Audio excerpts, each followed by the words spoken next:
Ես օրինակ սիրում եմ Գայանեի մասին խոսել եւ խոսում եմ։ Երբ որ դժբախտություն է լինում, դու էլ առաջվանը չես։ Միանշանակ կյանքը փոխվում է։ Երբեք չեմ սիրել արտահայտությունը, որ կյանքը շարունակվում է։ Մի բան միանշանակ է կոտրվել, այն որ ընտանիքդ ամբողջական էր, բայց հիմա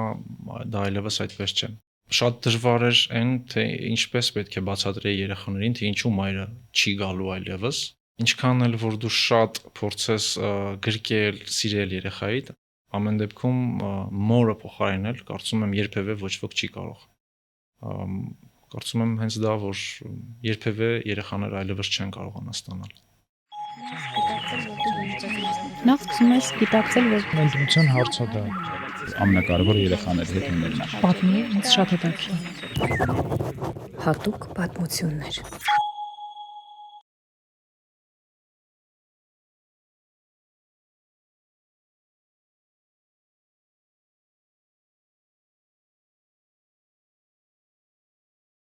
Ես Շալիկոն եմ, ես երկու երեխաների հայր եմ,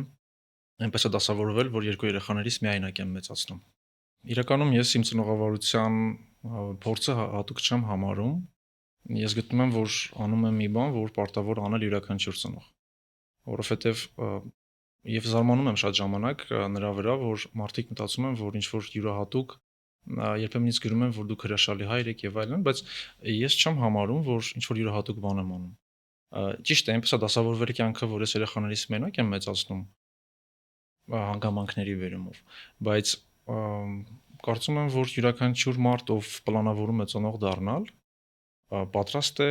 կրելու որոշակի զրկանքներ, որոշակի ինչ-որ փոխզիջումներ, որոշակի առաջնահերթություններ պիտի փոխի, որպեսզի անի այն, ինչ պարտավոր է անել որպես ծնող։ Եվ ես կարծում եմ, որ ես անում եմ այն, ինչ որ պարտավոր եմ անել իմ երեխաների համար, որտեվ դու վերցրել ես քո վրա պատասխանատվություն եւ պարտավոր ես անել դա մաքսիմալ լավագույն։ Ես ուղղակի փորձում եմ լավագույնն անել։ Կարծում եմ միակ բանը, որ տարբերում է որոշ ընտանիքներից, նա է, որ ուղղակի ես միայնակ եմ մեծացնում երեխաներիս։ Փորձառության մեջ ամենադժվարը կարծում եմ ոչ թե ֆիզիկական դժվարություններն են, որոնք որպես միայնակ ծնող անում ես, այլ էմոցիոնալ այն դժվարությունը, էմոցիոնալ բեռը, որը ընկավ իմ ուսերին այն ժամանակ, երբ որ ես մնացի մենակ երկու երեխաներիս հետ։ Նաև շատ դժվար էր այն, թե ինչպես պետք է բացատրեի երեխաներին, թե ինչու մայրը չի գալու այլևս, որտեղ աղջիկս 6.5 տարեկան էր։ Տղայիս դեպքում այդքան բարդ չէր, որտեղ տղաս նոր էր ծնվել։ Իսկ ուրիշ բարդություններ կարծում եմ էմոցիոնալ բեռն է, որ մի ժամանակ լիարժեք էր ընտանիքդ, իսկ հիմա այն լիարժեք չէ, կիսատ է։ Եվ այդ էմոցիոնալ դժվարությունները, որ ժամանակ առ ժամանակ գալիս են պահեր, երբ որ դու հասկանում ես, որ հիշողություններ կան, որոնք որ դու չես կարող էլ ինչ-որ մեկին պատմել, ինչ-որ մեկի հետ խոսել, դաստիարակության մեջ էլ կան բաներ, որ ինչքան էլ որ դու ուզենաս փոխարինել երկրորդ ծնողին, կարծում եմ, որ լիարժեք փոխարինել հնարավոր չէ։ Եվ այդ անօգնական լինելու զգացումը եւս է երբեմն դժվար, որովհետեւ դու հասկանում ես, որ երեխաներիդ համար պիտի ավելին կարողանաս անել, բայց քանի որ դու մենակ ես եւ տանելու ես նաեւ մոր դեր որոշակի առումով, դա եւս դժվար է, որովհետեւ դու հասկանում ես, որ դու գիտես ինչ պետք է անես, բայց ուղղակի ֆիզիկապես դա հնարավոր չի։ Ինչքան էլ որ դու շատ փորձես գրկել, սիրել երեխայիդ, ամեն դեպքում մորը փոխարինել, կարծում եմ երբևէ ոչ ոք չի կարող։ Կարծում եմ հենց դա, որ երբևէ երեխաները այլևս չեն կարողանա ստանալ։ Գայանեի դեպքից հետո, կնոջս դեպքից հետո մի բան միանշանակ է կոտրվել, այն որ ընտանիքդ ամբողջական էր, բայց հիմա դա այլևս այդպես չէ։ Ես դա համեմատում եմ ճապոնական մի արվեստի հետ, որը կինցուգի է կոչվում։ Եթե ուսումնասիրել եք դրա մասին, վարպետները շատ վարպետացել են նրա մեջ, որ կարողանում են վերանորոգել կոտրված խեցեղենը։ Եվ հաղճապակին կոտրվելուց հետո, երբ որ նրանք այդ բեկորները միացնում են իրար, ճաքերը ոչ թե փորձում են կոծկել կամ փակել, որ չերևա, այլ ընդհակառակը հատուկ նյութով ընդգծում են դրանք եւ ոսկով կամ պլատինով պատում են, որպեսզի դրանք ավելի ընդգծեն, որտեղ իրենք հավատում են, փիլիսոփայությունը կայանում է նրանում, որ Նրանք հավատում են, որ դա քո անցյալի մասն է եւ անմիջական կապ ունի քեզ հետ եւ հենց այդ կոտրվածներն են, որոնք այդ խեցեղենին կամ այդ հաղճապակի բաժակին կամ ափսեին դարձնում են ավելի ունիկալ։ Նա այլևս տարբերվում է մնացած բոլորից։ Եթե դա վերցնենք համեմատելու մարդկանց հետ, մեր անցյալի, մեր դժբախտությունները, դժբախտ պատահարները կամ որոշակի ողբերգություններ, դրանք մեր պատմության մի մասն են։ Եվ ինչքան էլ մենք փորձենք նույնիսկ ծածկել դրանք միշտ կան այդ կոտրվածները։ Ուղղակի պետք է հասկանանք, որ դրանք են միգուցե դարձնում այդ մարդկանց ավելի ունիկալ, ավելի յուրահատուկ, որ նրանք ինչ որ միգուցե առաքելություն ունեն հետագայում անելու։ Իմ առաքելությունը միշտ եմ համարել երեխաներիս դաստիարակությունը, իսկ գայանից հետո դե բնականաբար այդ պատասխանատվությունը կրկնապատկվեց, իսկ մյուս ուրիշների առումով կարծում եմ ինքնըստինքյան այս 4 տարիները, որ անցել են եւ իմ ակտիվությունը որոշ սոցկայքերում, այնտեղ ցույց տվեցին, թե ուրիշների համար ինչ առաքելություն է միգուցե քիչ թվով մարդիկ են, բայց կան այնպիսի մարդիկ, ովքեր արձագանքել են իմ էջին, գրել են, որ սա օրինակ է իրենց համար, որովհետև որոշ մարդիկ կան, ովքեր եւս նման կացության մեջ են հայտնվել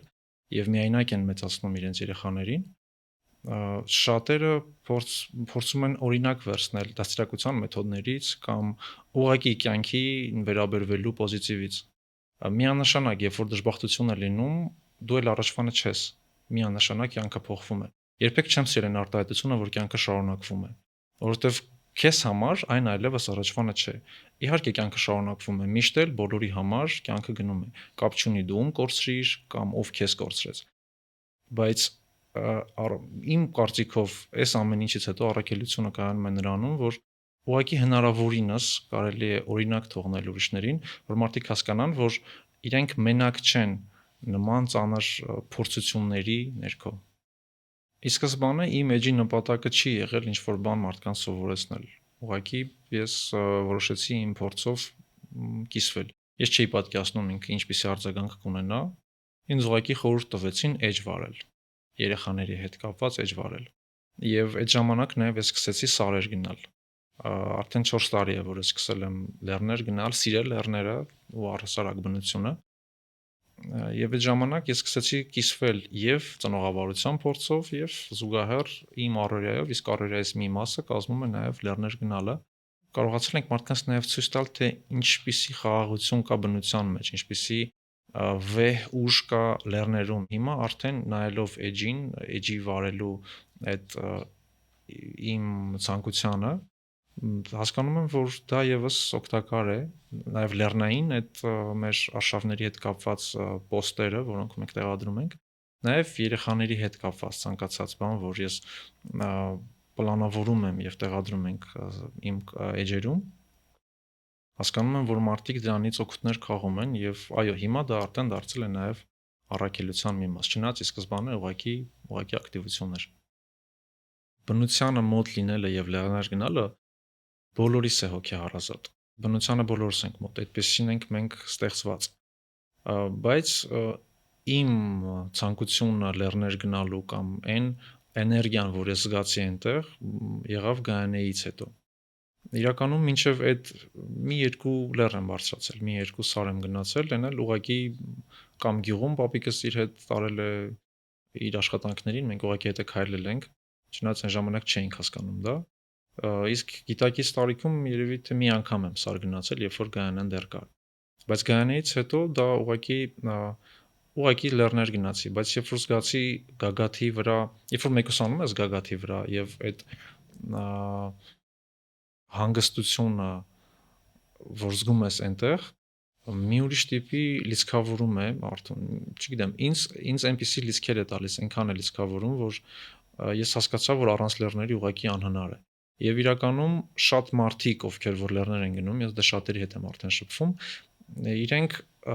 առանց լեռների երկար ժամանակ էլ չեն կարողանում։ Այսինքն թե մի անգամ քեզ ինքը գրավեց, մի անգամ ինքը կպավ սրտիդ, դա այլևս երկար ժամանակ չես կարող առանց լեռների։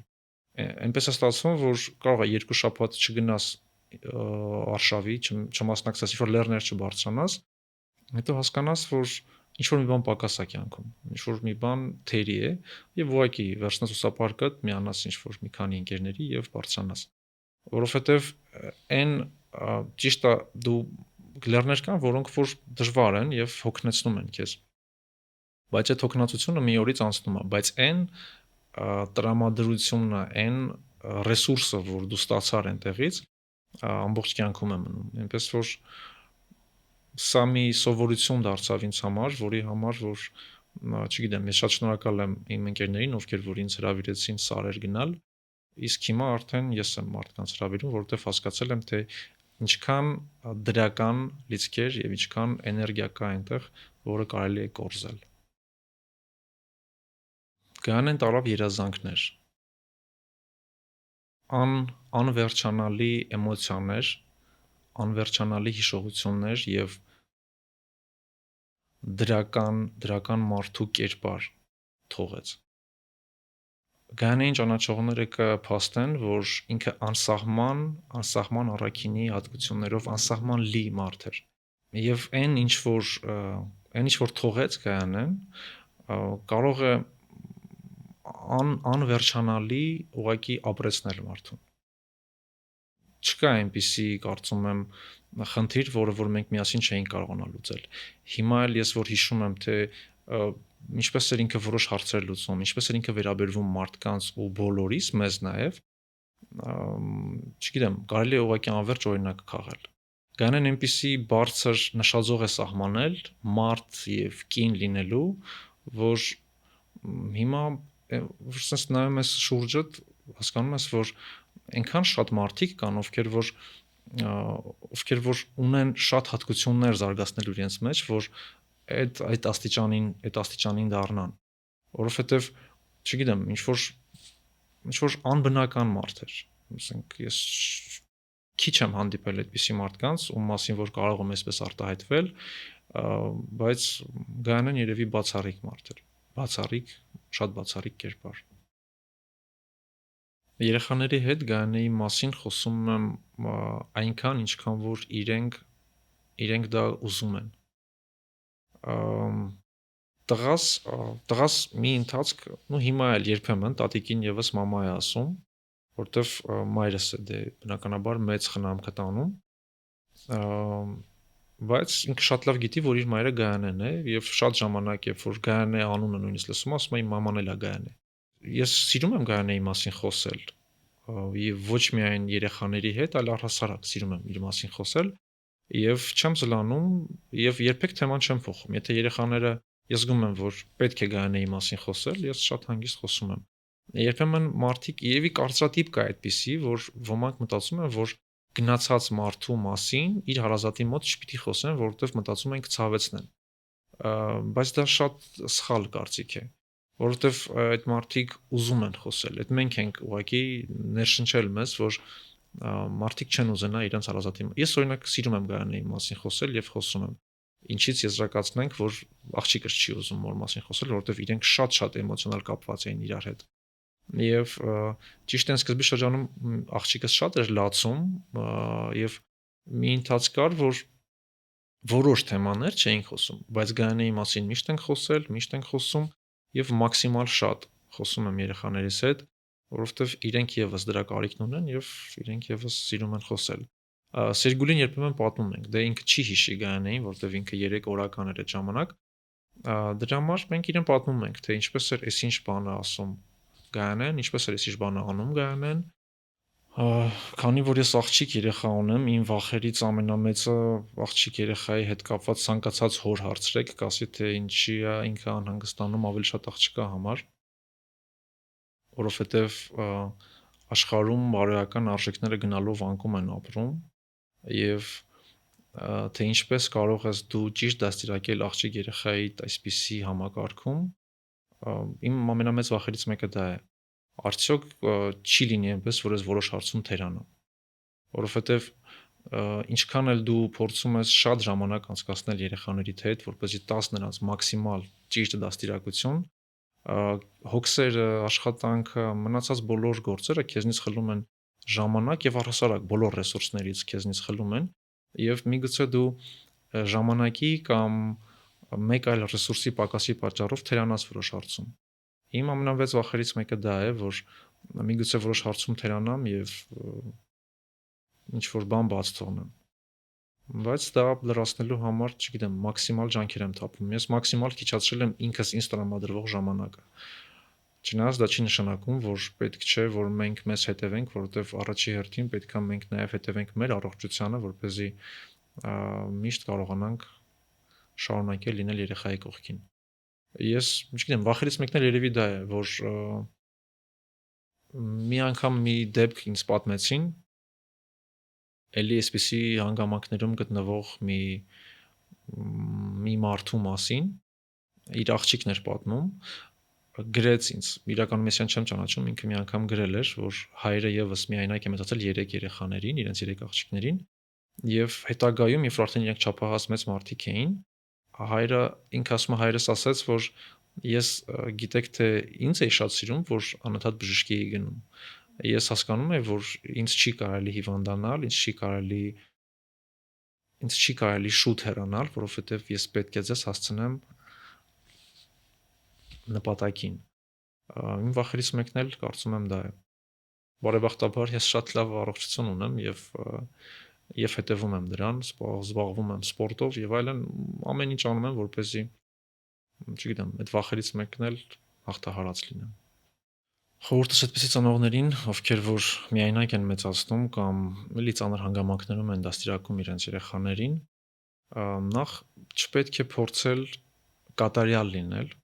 որովհետև երբ որ մենք փորձում ենք կատարյալ լինել ու ինչ որ հարցում թերանում ենք, որովհետև բացառվում է, որ մենք կատարյալ լինենք։ Ինչ որ հարցում թերանում ենք, դա ուղղակի ընկճում է մեզ եւ մենք միգուցե թևաթափ լինենք։ Չպետք է փորձել ինչ որ մաքսիմալ կատարյալ լինել։ Միգուցե որոշ հարցերում թերանանք եւ դա նորմալ է։ Երեխան տեսնում է դա եւ հասկանում է, որ դու սովորական մարդ ես եւ կարող է որոշ հարցերում թույլ լինես։ Չվախենալ լինել թույլ։ Երբեմն մենք թույլ ենք։ Մեկ-մեկ ինձ գրում են, ասում են, ձեր նման ուժեղ չեմ, բայց ով է ասել, որ ես ուժեղ եմ։ Ուժեղ այն մարդը չի, ով անվերջանալի ռեսուրսներ ունի, այլ այն մարդն է, ով թույլ լինելուց էլ կարողանում է նորից ուժ գտնել եւ շարունակել անել այն, ինչ պետք է անի։ Սովորական խորհուրդներից մեկը կլինի այդ ծնողներին, որ զբաղվեն իրենց առողջությամբ եւս։ Երբ որ ինքնաթիռում պետք է վթար լինի կամ վթար է լինում եւ այդ շնչադիմակները դուրս են գալիս, ինչպես է ուղեցույցը, ասում են, որ սկզբից ձեր դիմակը պետք է հագնեք, հետո օգնեք մյուսներին։ Այս դեպքում եւս այդպես է։ Էգոիզմ չի, եթե դուք փորձեք առաջինը ձեզ օգնություն ցույց տալ, որովհետեւ մենք ունենք կարիք այնպիսի ռեսուրսների, որ ուժեղ լինենք եւ հետո շարունակենք երեխաներին տալ այն, ինչի կարիքը նրանք եւս ունեն։